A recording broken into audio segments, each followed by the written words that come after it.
Merci beaucoup. Depuis 2002, 470 syndicalistes ont été assassinés. Desde el año 2002, 470 trabajadores sindicalizados han sido asesinados. Cela représente près d'un syndicaliste par semaine dans ce pays. Cela intervient au moment où les trois plus grands syndicats déclarent qu'ils sont en passe de disparaître en Colombie. Le syndicat des Steelworkers a engagé et continue à engager des poursuites pour la défense des droits de l'homme contre la compagnie Drummond et Coca-Cola. Le but est de prouver leur complicité dans la fomentation d'assassinats d'ouvriers par des paramilitaires. Depuis de nombreuses années, le syndicat des Steelworkers a fait du lobbying auprès des gouvernements américains et colombiens afin qu'ils enquêtent avec détermination sur la possibilité que ces multinationales américaines aient aidé les paramilitaires et que l'on poursuive en justice les responsables. Merci beaucoup.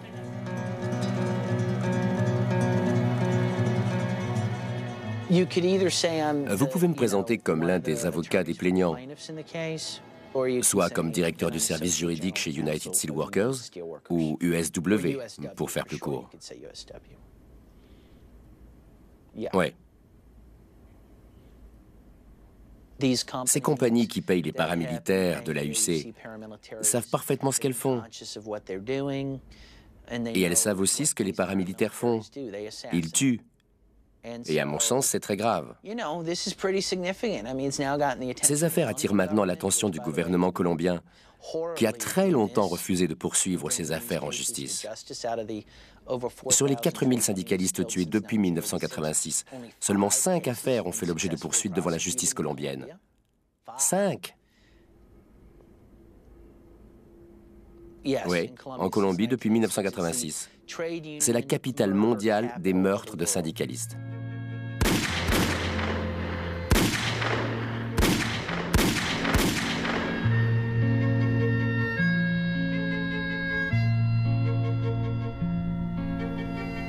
Mon frère faisait partie du comité de négociation. Et moi, j'étais conseiller du syndicat Sinal-Trenal. Il y avait un kiosque devant l'usine qui vendait de la nourriture. Des hommes sont arrivés et ont demandé où était Isidro. Mon frère était en train de vérifier un camion qui quittait l'usine. C'était son travail. Il a ouvert les grilles de l'usine pour laisser sortir le camion, qui est parti, et là, des hommes en ont profité pour entrer, et ils l'ont tué.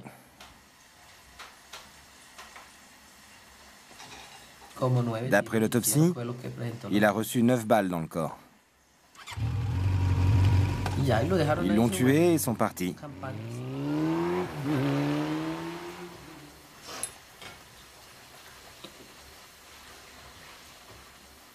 Dès la création du syndicat, les problèmes ont commencé. Ils ont toujours eu pour but d'éliminer le syndicat. Ils disaient que les affaires allaient mal.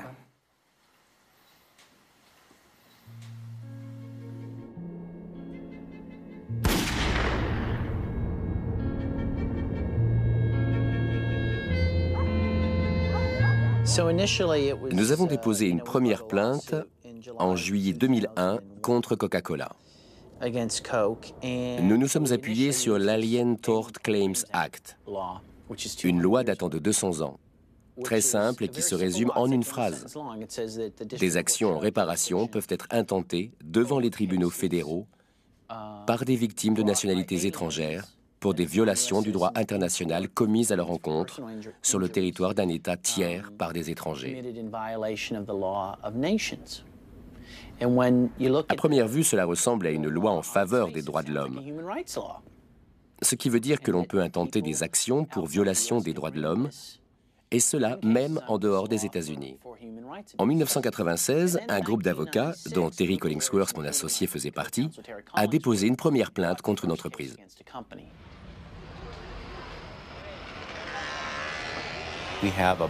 Nous avons 14 affaires en cours traitant du non-respect des droits de l'homme. Parmi toutes les requêtes déposées, Je pense que la plus importante à l'heure actuelle est celle contre Coca-Cola, car elle soulève un problème de taille. Quelle est la responsabilité d'une grande compagnie comme Coca-Cola sur l'activité de ces immenses sites d'embouteillage à l'étranger, comme en Colombie par exemple?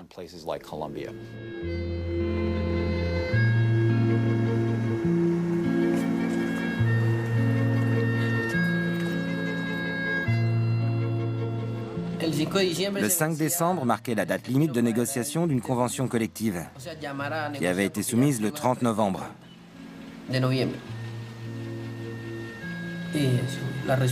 Leur réponse a été d'assassiner un des négociateurs, en la personne de mon frère. Moi aussi, j'ai dû m'enfuir. Je n'avais pas le choix, car mon nom figurait sur leur liste. Ils ont commencé par mon frère, puis Adolfo Cordona, qui a réussi à s'enfuir, tout comme ceux qui se sont échappés avant qu'on les attrape.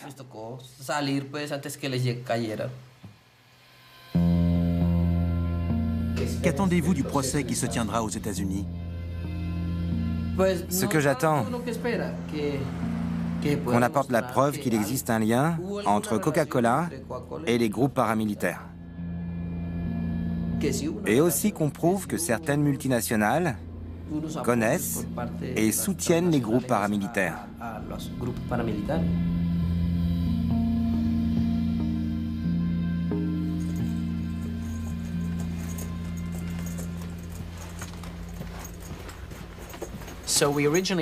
Nous avons déposé 4 plaintes contre Coca-Cola, invoquant des violations commises dans des usines de Colombie. Le meurtre d'Isidro Gil à Carepa en 1996. L'emprisonnement arbitraire de 3 responsables syndicaux à Sinal-Trenal, à Bucaramanga en 1996. La détention et la torture de Jorge Humberto Leal, un autre syndicaliste de Sinal-Trenal à Cúcuta, et l'agression et la tentative d'assassinat de Juan Carlos Galvez, responsable syndical à Barranca Bermeja.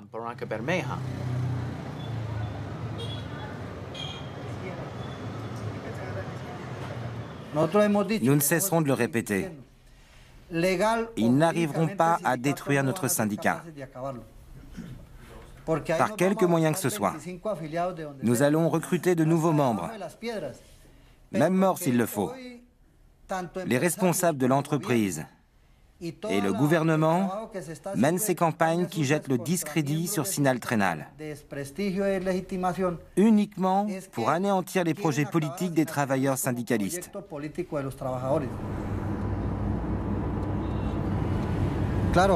Ils ont déjà essayé de me tuer 2 fois. Et ils ont également tenté d'enlever mes 3 enfants et ma femme aussi. J'ai été traîné en justice plus d'une dizaine de fois par Coca-Cola, toujours sous des prétextes fantaisistes. Rien ne tient la route.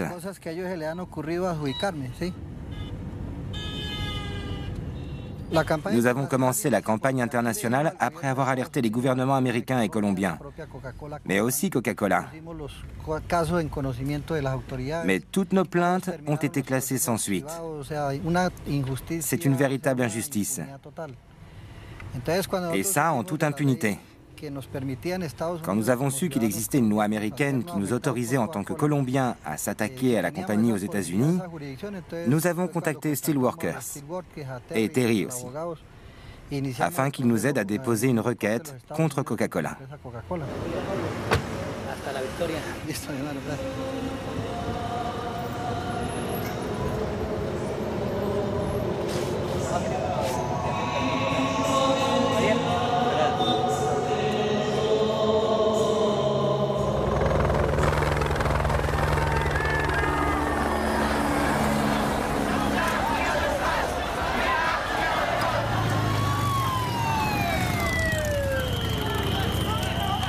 On avance.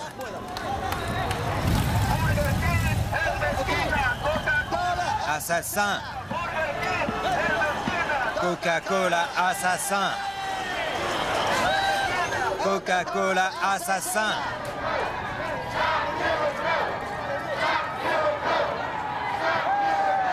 Martin Luther King disait « Une injustice commise quelque part est une menace pour la justice dans le monde entier. Là où se trouve Coca-Cola, on trouve misère et pauvreté. » Le monde de Coca-Cola est un monde de mensonges, de tromperies, d'immoralité, de corruption et de délits à l'encontre des droits de l'homme, du travail et de l'environnement.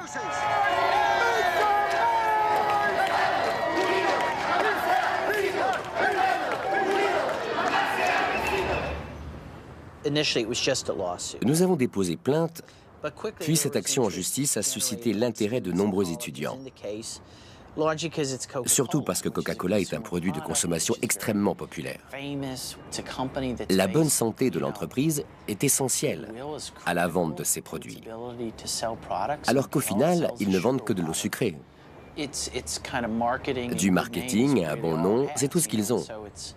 Pendant des années, on a eu droit à des publicités bizarres comme « Le Coca me donne la pêche » ou « Prenez un Coca et souriez ». Like to buy the world a home and furnish it with love. Grow apple trees and honey bees and snow white turtle doves. I like to teach the world to sing, to play harmony and beauty, and I'd like to buy the world a Coke and keep it company. Coca-Cola est l'enseigne parfaite pour démarrer une campagne auprès du public.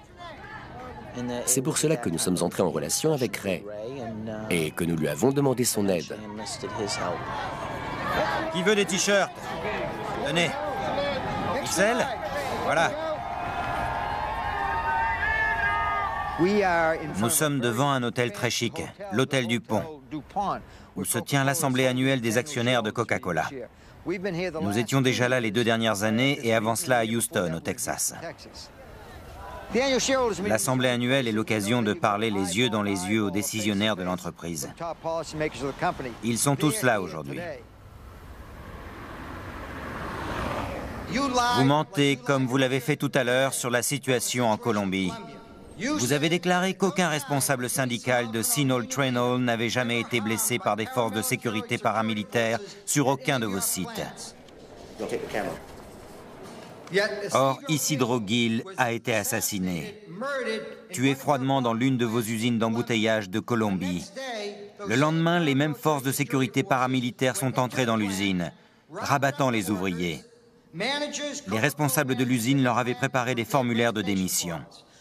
On a dit à ces ouvriers que s'ils ne démissionnaient pas avant 16 heures, ils seraient tués, tout comme leur responsable syndical, Isidro Gil. Ils ont tous donné leur démission et les salaires dans cette usine sont passés de 380 à 130 $ par mois. Après des mois d'enquête au sein de l'entreprise, tout prouve que le système Coca-Cola est gangréné par l'immoralité, la corruption et la complicité dans la violation massive des droits de l'homme, ceci incluant des assassinats et la pratique de la torture. Comme vous le savez, notre société et ses usines d'embouteillage sont accusées de complicité dans le meurtre de syndicalistes, d'intimidation systématique de syndicalistes et la répression d'activités syndicales en Colombie. En tant que nouveau président de cette société, et dois-je dire ancien militant étudiant, je me suis penché sur la question colombienne avec l'esprit ouvert et beaucoup d'attention.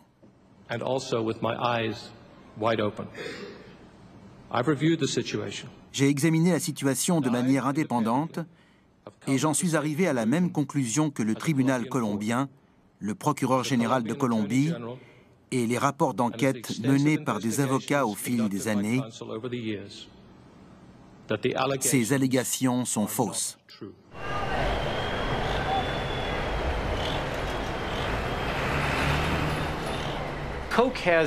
Coca-Cola se trouve dans une situation assez inhabituelle, puisque dès le départ, le juge à Miami a statué un non-lieu en faveur de la maison mère de Coca-Cola. Ça a été une erreur, et nous croyons pouvoir faire revoir cette décision. Le juge les a relaxés sur le principe que leur contrat avec l'usine d'embouteillage ne leur donne pas le droit de contrôler ce qui se passe en Colombie. Le juge les a crus sur parole, ce qui est une violation du code de procédure. Coca-Cola dit « Nous ne sommes plus impliqués dans cette affaire. Pourquoi nous embêtez-vous » Nous avons répondu « C'est parce que vous savez aussi bien que nous que vous avez été relaxé grâce à l'erreur d'un juge et que nous ferons tout pour vous faire inculper à nouveau. » De plus, tout le monde s'en fiche. Aucune personne publique ne s'intéresse au fait que ce ne soit pas Coca-Cola, mais seulement l'usine d'embouteillage qui soit incriminée. Enfin, vous essayez de trouver une solution à cette affaire parce que vous savez parfaitement que le public ne fait pas la différence. Nous nous sommes rencontrés il y a quelques semaines à Washington, à la demande de Coca-Cola. Terry a été appelé par un certain Ed Potter, le directeur des relations publiques internationales chez Coca. Il connaît Terry depuis des années. Il lui a dit « Nous pensons pouvoir arriver à un accord dans cette affaire de malversation en Colombie. » Mais la réunion ne s'est pas bien passée. Ils nous ont offert la même chose que l'année dernière. Nous avons trouvé cela absolument insultant. Comme les plaignants étaient colombiens, nous devions leur concéder une ristourne. Nous devions revoir la prestation compensatoire à la baisse, car ils étaient colombiens et pas américains. Si cette affaire avait impliqué des Américains, cela leur aurait coûté des dizaines de millions de dollars, ou même des centaines de millions de dollars, voire plus. Mais comme cela concerne des Colombiens, on nous a proposé $1 million à partager entre tous les plaignants. Comme cette discussion n'a mené nulle part et qu'ils n'ont rien à nous proposer, nous avons décidé de faire monter la pression. Nous allons multiplier les poursuites. Dès qu'on les verra en train de commettre des infractions, où que ce soit, en Turquie par exemple, nous porterons plainte, comme nous allons le faire au Guatemala. Nous ne les lâcherons pas, nous les tiendrons pour responsables. Si quelqu'un sème la merde, nous allons les envoyer nettoyer. En réalité, c'est eux qui ont tout intérêt à prolonger le différend. Ils sont payés à l'heure, et dans ce genre de gros cabinet, les avocats associés facturent entre 800 et 1000 $ de l'heure sur un dossier. Si vous proposez une bonne solution, afin de résoudre rapidement le litige qui vous oppose, tout en faisant économiser de l'argent et de l'embarras à un client, cela n'aboutira jamais. Un avocat ne vous le dira pas, mais dans son esprit, ce n'est pas une bonne chose. Tout ce qu'il désire, c'est que l'affaire dure une dizaine d'années pour se mettre le maximum d'argent dans les poches.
Quel serait pour vous le signe du succès de cette campagne? Plusieurs choses. La pression que nous exerçons sur cette société, le fait que 33 collèges et universités aient banni Coca-Cola de leur campus, le fait que les plus grands syndicats américains et européens aient retiré leurs distributeurs et banni la vente et la distribution de produits Coca-Cola dans leurs structures, ou le fait que Coca-Cola ait perdu 1% de sa valeur marchande selon Business Week, ce qui se traduit par une perte de 680 millions de dollars. Et je vais vous dire pourquoi. Où que vous alliez dans le monde, les gens savent que Coca-Cola rime avec Killer Coke. Pas seulement à cause de la violation des droits de l'homme en Colombie, mais aussi à cause des horreurs commises en Inde et au Mexique et leur soutien au régime politique au Soudan. Merci à vous. Merci, Peter. Ray Rogers est le créateur du site killercoke.org. Il s'exprimera au Grant McEwan à 17h et à l'Université d'Alberta demain de midi à 13h30. Je tiens à dire que nous avons offert la possibilité à la société Coca-Cola de répondre aux allégations de M. Rogers, mais que celle-ci ne nous a pas répondu. Dans 5 minutes, il sera 16h.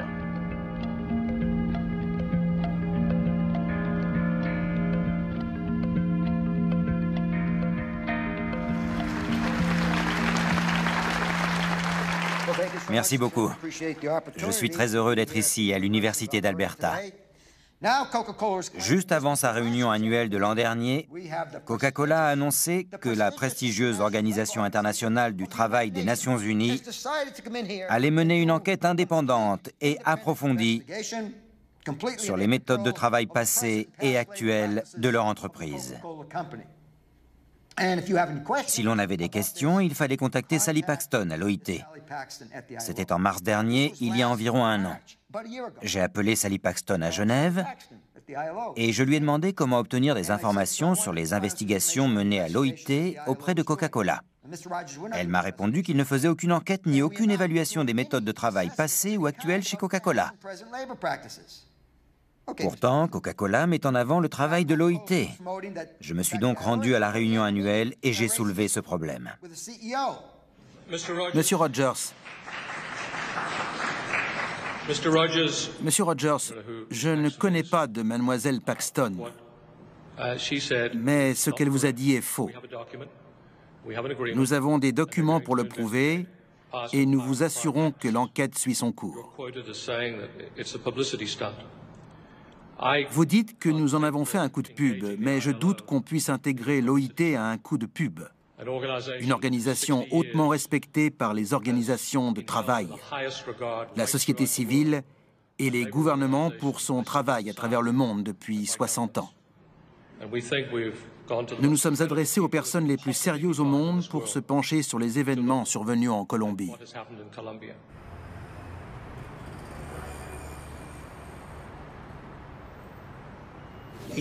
Il faut parler des droits du travail. Où en est l'enquête sur Coca-Cola? Nous n'avons pas de contact avec eux, ni via notre bureau de Genève, ni avec le bureau syndical, ni avec le secteur employeur. Jusqu'à aujourd'hui, notre bureau n'a reçu aucune demande. Pourquoi le président de Coca-Cola affirme-t-il que vous dirigez une enquête sur les meurtres d'employés de Coca-Cola ici à Bogota? Nous ne menons aucune enquête, en tout cas pas ici à l'OIT. Si tout le monde pense que c'est un bon accord, pourquoi l'OIT ne prend-elle pas la défense de Coca-Cola et ne dit-elle pas ce qu'elle va faire? Ce serait plus simple. Parfait. C'est ce qu'on va essayer d'obtenir. J'étais en ligne avec l'Université du Michigan, qui a été la première à mener une excellente campagne et a réussi à faire retirer ses distributeurs Coca-Cola. À présent, l'administration a réinstallé les machines, décision basée sur le fait que l'OIT mène une enquête d'un point de vue neutre et indépendant. Pour nous, c'est impossible. Il y a quelque chose de louche là-dessous. Comment se fait-il que Coca-Cola ait fait en sorte que l'OIT mène l'enquête? Et cela au moment même où Ed Potter, directeur des relations publiques internationales chez Coca, devient représentant des employeurs américains à l'OIT, un poste très puissant.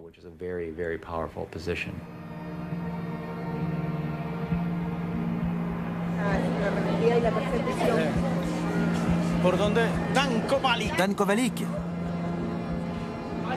Ça va? Content de te voir. Moi aussi. Et ton vol? Très bien, très bien. Parfait.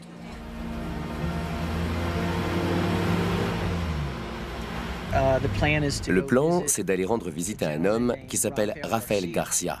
Il est en prison pour trafic d'influence. Mais le plus intéressant, c'est qu'il a des preuves contre la société Drummond Coal. Il aurait vu Augusto Jiménez, président de Drummond en Colombie, donner une valise d'argent à un contact d'un puissant chef paramilitaire nommé Jorge Quaranta, afin d'assassiner des responsables syndicaux dont nous représentons les familles.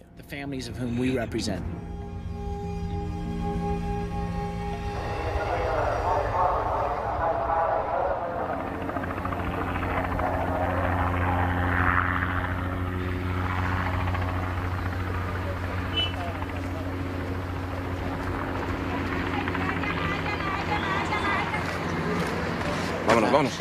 Antes de que los...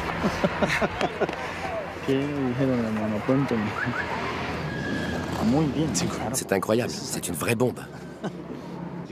Nous avons une déclaration signée du témoin qui atteste avoir vu le président des mines Drummond en Colombie payer des paramilitaires pour tuer 2 des principaux leaders syndicaux qui ont effectivement été assassinés après ça.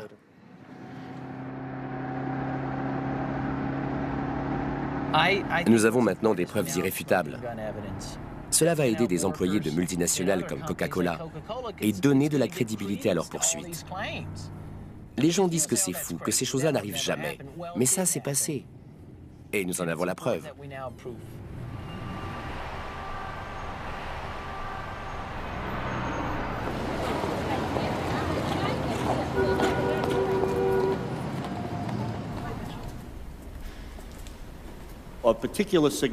Ce qui est important pour l'audience d'aujourd'hui, c'est que les dirigeants paramilitaires reconnaissent leurs crimes. Les témoignages font état de sérieuses allégations quant au financement par des sociétés, y compris les sociétés américaines, de groupes armés illégaux. Francisco Ramirez est un avocat colombien, syndicaliste et militant pour les droits de l'homme. Je suis responsable syndical depuis 16 ans. Et au cours de ces 16 années, ils ont tué 10 de mes camarades du syndicat et de la fédération. C'est une pratique courante des entreprises colombiennes, des multinationales et du gouvernement colombien que d'assassiner des syndicalistes pour augmenter leurs bénéfices. La compagnie Drummond est accusée de payer directement des groupes paramilitaires. Nous avons des preuves de son implication directe dans le meurtre de 3 syndicalistes et le massacre d'innocents par des groupes paramilitaires à sa solde. Comme Daniel Kovalik l'a dit, la société Chiquita emploie les mêmes méthodes et est accusée de trafic d'armes. Coca-Cola est accusé d'avoir fait appel à des groupes paramilitaires pour assassiner 8 syndicalistes colombiens. La parole est à Dan Kovalik, directeur du service juridique de United Steelworkers. Il représente les plaignants colombiens en vertu de l'Alien Tort Claims Act contre Drummond, Coca-Cola et Occidental Petroleum. J'étais en Colombie le 12 mars 2001 pour rencontrer des mineurs syndiqués. Avant que vous ne poursuiviez votre témoignage, je voudrais demander à M. Kovalik s'il aime des personnages tels que Che Guevara. J'ai une photo prise dans votre bureau. On peut y voir un grand poster de Che Guevara affiché au mur. Je voudrais savoir si vous admirez Che Guevara, si vous vous êtes rendu à Cuba pour travailler avec le gouvernement cubain. Je voudrais aussi savoir pourquoi cette histoire n'a pas fait un tollé général. Monsieur Kovalik, franchement, aujourd'hui, vous venez d'anéantir votre crédibilité. Ils ont montré une photo de moi devant un poster du Che. Et ils ont dit... J'aurais pu refuser de répondre à la question, mais j'étais honnête. Oui, je l'admire. Pas dans tout, mais pour certaines choses, comme son idéal de justice sociale. Ça ne s'est pas bien passé. J'ai été humilié.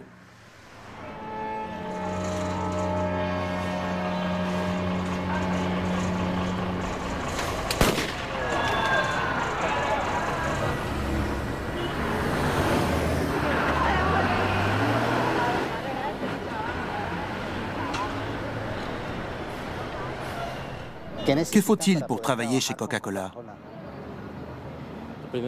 Tout d'abord, pour qu'on vous donne une feuille de route, il faut un garant. Deuxièmement, sur la route, on est responsable de tout ce qui peut se passer. Si on nous attaque, c'est notre problème. Si on nous vole 100 ou 200 $, on doit les payer de notre poche. Il faut aussi payer l'assurance et les uniformes. Toutes les dépenses sont à notre charge. Coca-Cola nous loue le camion. On paye la location chaque jour. Et on paye aussi les bouteilles perdues ou cassées. Ou les caisses que le client oublie de nous rendre. Je vais reformuler ma question. Qu'est-ce que l'entreprise vous fournit? Rien. Rien du tout. Pas même leur camion. Les employés sont responsables de tout. Coca-Cola ne nous fournit absolument rien.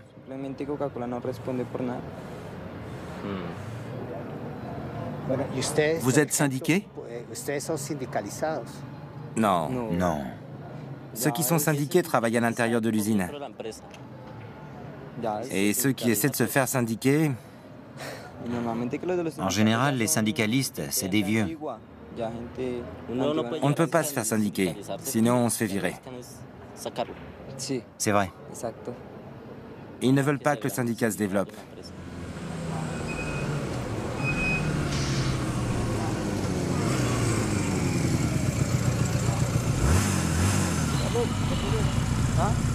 Qu'est-ce qui se passe ici? C'est pour le journal télé. D'où ça? Du Canada. D'où? Du Canada.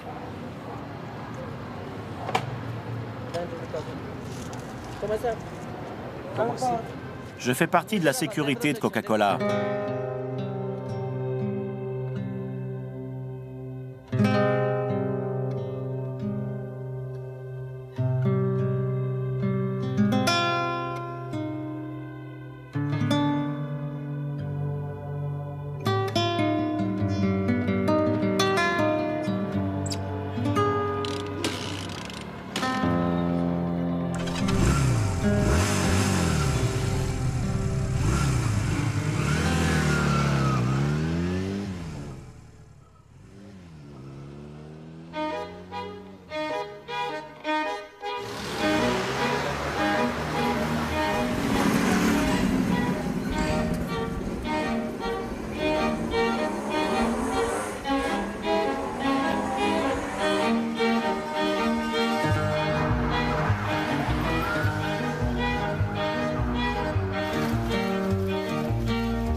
Que pensez-vous de Ray Rogers?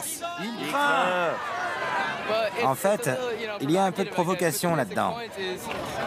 Mais, au fond, les gens de Killer Coke se focalisent sur les droits de l'homme en Colombie. Et à mon sens, ce qui compte, c'est la loi du marché et la main invisible. Si ces problèmes sont liés au capitalisme de façon inhérente, c'est dommage. Mais c'est comme ça, et puis c'est tout. J'ai rien d'autre à dire. Moi, j'aime le Coca-Cola. Quelqu'un a dit qu'avec l'esclavage, il y avait du travail pour tous. Nous ne voulons pas de ce genre de travail. Nous n'avons pas besoin d'employés qui se battent pour la protection de leurs droits sans savoir s'ils seront encore vivants à la fin de la journée en rentrant chez eux. Voilà les problèmes que je vais évoquer. J'espère que lorsque vous découvrirez ce qui se passe chez Coca-Cola en Colombie, en Inde et au Mexique, et partout ailleurs dans le monde, vous soutiendrez notre mouvement et bannirez Coca-Cola de ce campus. Merci.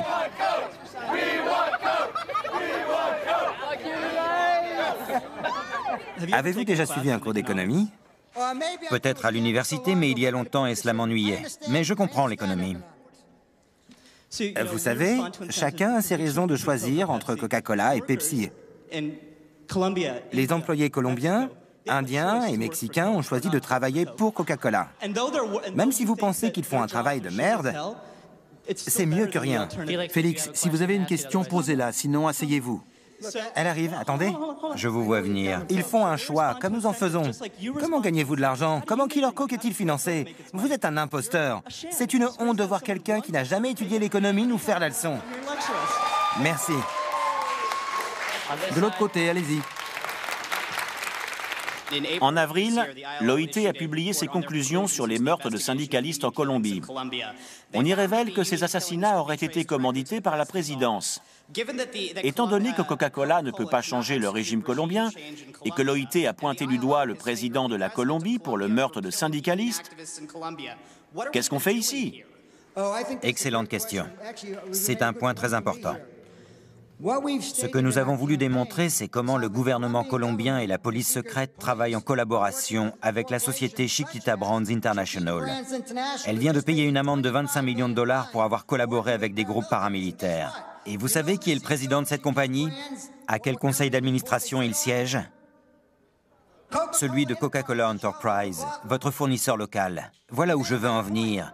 Voilà contre quoi luttent les travailleurs. La complicité entre un gouvernement, des paramilitaires et une grande corporation opposée aux droits des travailleurs, ou opposée à tout mouvement en faveur des droits de l'homme qui remettra en cause leur autorité, leurs bénéfices ou leur brutalité.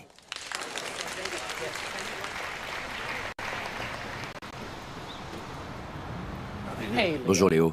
Ça va? Et vous? Bien. En ce qui concerne Coca, avec un peu de chance, Il y a des hauts et des bas. nous devrions avoir réglé l'affaire d'ici 2 semaines. Coca-Cola va-t-il reconnaître les faits? Non, ce serait très difficile à obtenir, vous savez. Mais un accord va être trouvé. Et ils vont donner une conférence de presse. Bien entendu, j'aimerais que vous y participiez. On va s'organiser. Bon. Beaucoup de gens vont penser que Coca-Cola a quelque chose à se reprocher. Quand on paye, ça n'est pas sans raison. Sinon, on ne paye pas. Absolument. C'est très bon pour nous. Nous sommes ravis. L'accord prévoit également qu'il dénonce par voie de presse et dans les médias colombiens la violence anti-syndicaliste. Ça n'est pas bien, mais en plus, c'est mauvais pour les affaires. Aux États-Unis aussi? Oui, et ils vont faire une annonce ici aussi, mais plus particulièrement en Colombie.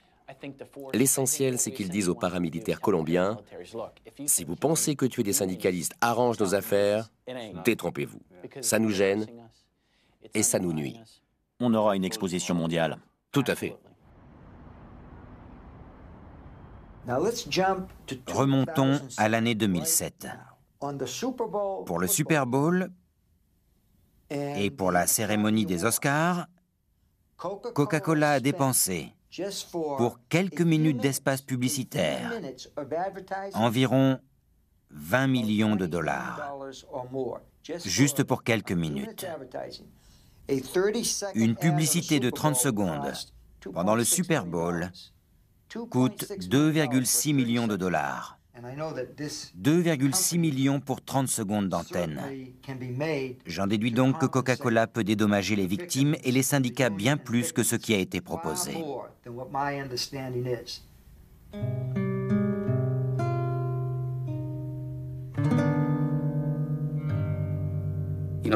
Coca-Cola doit payer pour ce qui s'est passé, en mémoire de nos victimes. Ils sont impliqués dans ces crimes, ils doivent payer et l'admettre. La vérité doit sortir au grand jour. Coca-Cola doit expliquer comment l'entreprise a tiré des bénéfices de ces assassinats.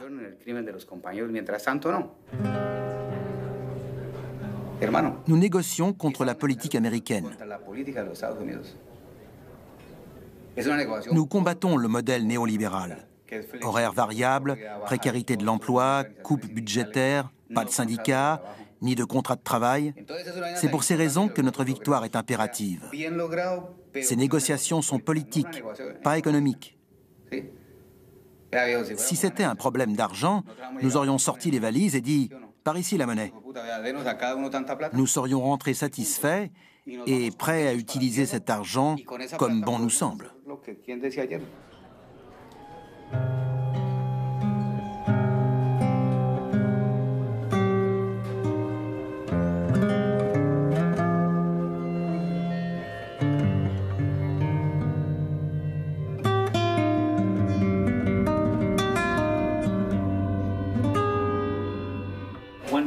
Je veux m'assurer d'une chose.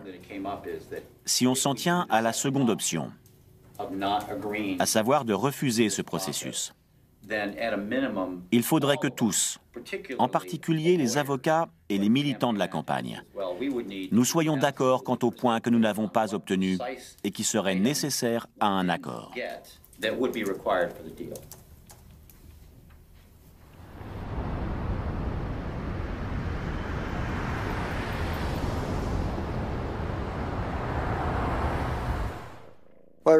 J'ai reçu la copie d'une lettre adressée aux avocats par Sinold Trenholm en date du 9 juillet 2007. On dirait qu'ils sont prêts à dire « Retournons à la case départ ». On est prêt à se battre et à fond. En ce qui nous concerne, nous avons toujours été à fond. La campagne bat son plein, mais elle serait encore plus retentissante si Sinold Trenholm disait « On est prêt à se battre et nous allons envoyer nos salariés dans le monde entier ».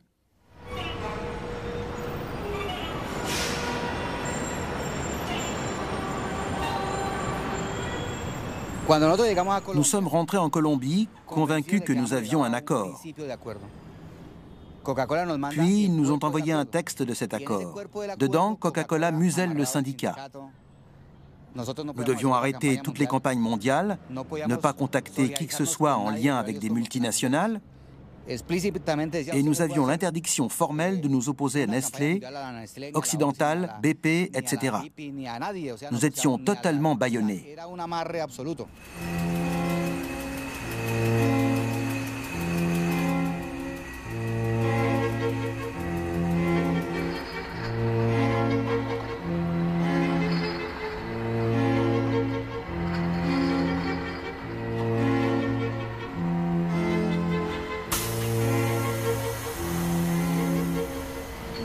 Alors que nous négocions de bonne foi, essayant de trouver une solution politique, ils ont jeté de l'huile sur le feu. Les menaces de mort ont continué, tout comme les licenciements. Ils piétinaient toujours autant les droits des travailleurs et menaçaient les familles.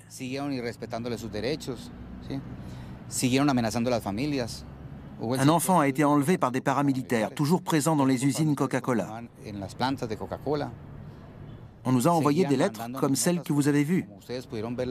À quoi servirait un accord si notre situation s'aggrave de toute façon? Si en dépit d'une campagne mondiale et de nos rendez-vous à Atlanta, les choses vont si mal, le jour où nous signerons un accord avec eux, ils nous tueront.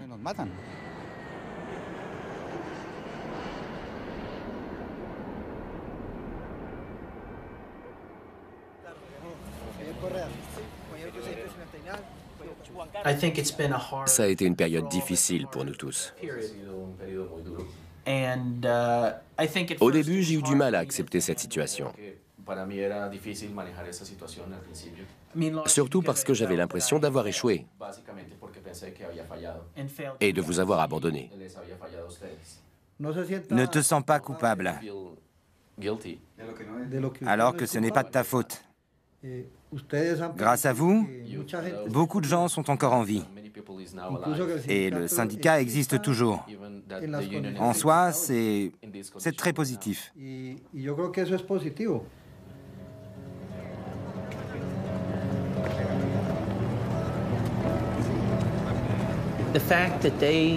Ils ont refusé un accord qui aurait fait d'eux des hommes riches, en centaines de milliers de dollars. Comment pourrait-on leur reprocher d'avoir choisi l'intégrité et la dignité plutôt que l'argent? Ne devrait-on pas tous faire de même?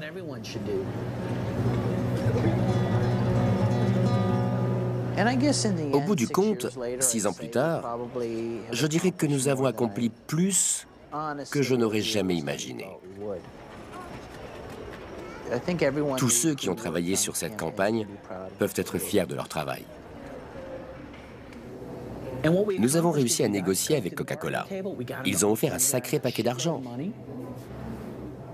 Et ils ont donné l'opportunité aux syndicats de les envoyer chier et refuser leur argent. C'est peut-être tout ce dont ils avaient besoin.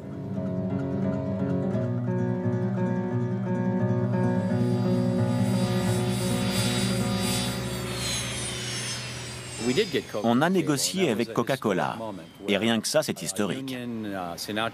Sinal Trenal, un syndicat relativement modeste, a été capable d'amener un des plus grands groupes au monde à une table de négociation. Nous avons combattu à cette table pendant plus d'1 an, même 17 mois.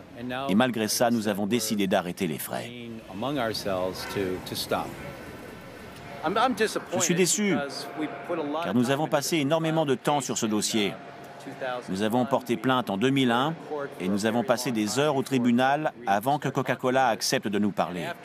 Après 15 ou 16 mois de négociations, nous étions très près du but. En tant qu'avocat, je suis satisfait, car je vais me pourvoir en appel et faire revoir la décision. Je pense que c'est le plus important. Comment vas-tu? Ah, Terry. Notre dynamique va changer. Nous allons vers une décision de la Cour d'appel qui devrait nous être favorable. C'est un véritable défi, mais il en vaut la peine. J'ai véritablement conscience du fait que nous pouvons changer le monde si nous arrivons à remporter ces batailles.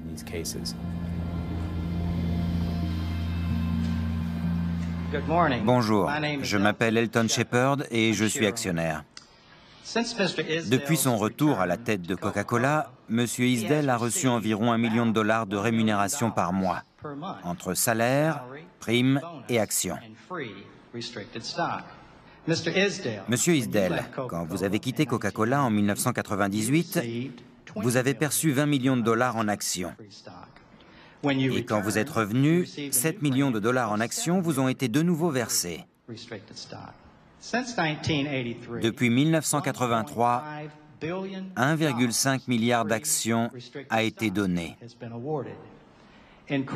La somme indécente de $660 milliards a été versée à 3 dirigeants. Alan Greenspan appelle cela le triomphe de la cupidité, et je l'approuve.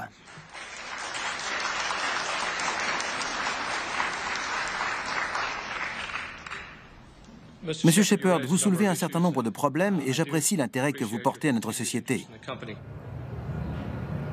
Combien avez-vous gagné aujourd'hui et pour combien d'heures de travail? Nous avons commencé à 6 heures ce matin et maintenant, nous faisons l'inventaire jusqu'à 21 heures. Nous avons travaillé de 6 heures du matin à 21 heures. Et combien avez-vous gagné? $15.